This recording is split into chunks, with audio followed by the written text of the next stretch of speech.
A draft ruling leaked out of the Supreme Court shows that a majority of the conservative justices are poised to eliminate abortion rights in the United States. The leaked majority opinion, written by far right reactionary Samuel Alito and signed onto by Justices Thomas, Gorsuch, Kavanaugh, and Coney Barrett, upholds a Mississippi law that prohibits abortion after 15 weeks of pregnancy. This is the first time a draft decision has been leaked from the Supreme Court before a ruling has been made public. Politico obtained the document and posted it online. Alito writes, quote, "We hold that Roe and Casey must be overruled. It is time to heed the Constitution and return the issue of abortion to the people's representatives." In other words, barring Congress taking up a law to protect the right to an abortion, it's up to the states, which under Republican leadership have already shown intent to limit the constitutionally protected medical procedure. If the Alito decision does indeed represent the court's intent on this matter, then it will unleash a wave of laws throughout the Midwest and South that would prohibit abortions. As many as half the states in the U.S. are likely to move ahead with such restrictions. Alito's opinion refers to medical providers as abortionists. It also accuses proponents of choice of advancing a eugenics program that has worked to suppress the size of the African American population. And in the decision is a seed to advance other reactionary knockdowns of rights established by the Supreme Court. Although Alito argues this ruling only affects the narrow issue of abortion, he goes on to argue that unenumerated rights, as in rights not explicitly outlined in the Constitution, must be rooted in the nation's history and tradition, which, as Politico notes, would seem to put prior Supreme Court decisions like upholding the right to same-sex marriage in the crosshairs of the conservative judiciary. Of course, Democrats, who hold a majority in Congress right now, could immediately counter the court on this issue and pass legislation guaranteeing reproductive rights.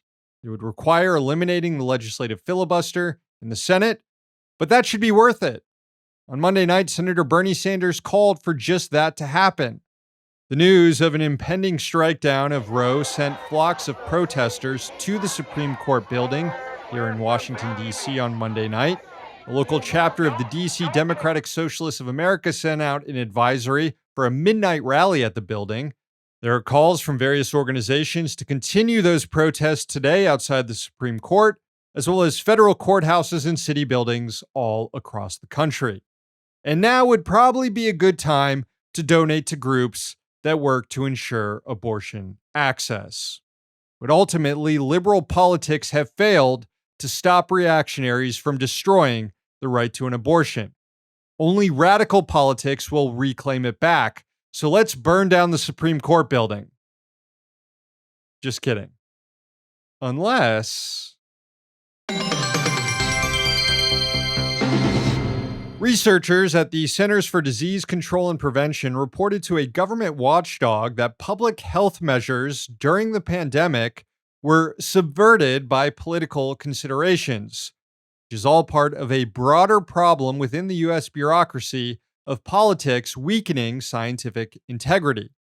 The Government Accountability Office released findings showing that several agencies within the Department of Health and Human Services do not have procedures to identify and remedy political interference into scientific decision making. Those agencies include the CDC, the Food and Drug Administration, the National Institutes of Health, and the Office of the Secretary for Preparedness and Response. The report notes that between 2010 and 2021, there were 0 reports of political interference in scientific decisions. But according to workers who GAO interviewed, they did actually observe undue political influence, but just didn't report it for numerous reasons, including fear of retaliation, not knowing even how to report such incidents, and a belief that leadership was already aware of them. This has been particularly heartfelt when it comes to crafting pandemic policy. I'm going to read directly from the report here. Quote, "A few respondents from CDC and FDA stated that they felt that the potential political interference they observed resulted in the alteration or suppression of scientific findings, Some of these respondents believed that this potential political interference may have resulted in the politically motivated alteration of public health guidance or delayed publication of COVID-19 related scientific findings. The GAO's findings track with a lot of reporting early on in the pandemic about politics preventing an adequate COVID response. It was Vice President Mike Pence and White House advisor Stephen Miller who overruled career scientists at the CDC and implemented Title 42 at the border. Also, during the Trump administration, political appointees were installed at the CDC to control what sort of information about the pandemic was made public. CDC's director at the time, Robert Redfield, reported that he was ordered by the health secretary, Alex Azar, to revise reports on COVID deaths. And the agency was also ordered to change its conclusions on the risk of COVID to kids in order to facilitate school reopenings. I guess it's just good politics in the US to let 1 million people die of a virus. Hey, thanks for watching. Hit the subscribe button so you don't miss any of our new videos. Also, if you want to see Means Morning News in its complete form, not just the clips we post here, head on over to Means TV and get access to all our new episodes and our entire backlog, plus tons of other great movies and original TV shows.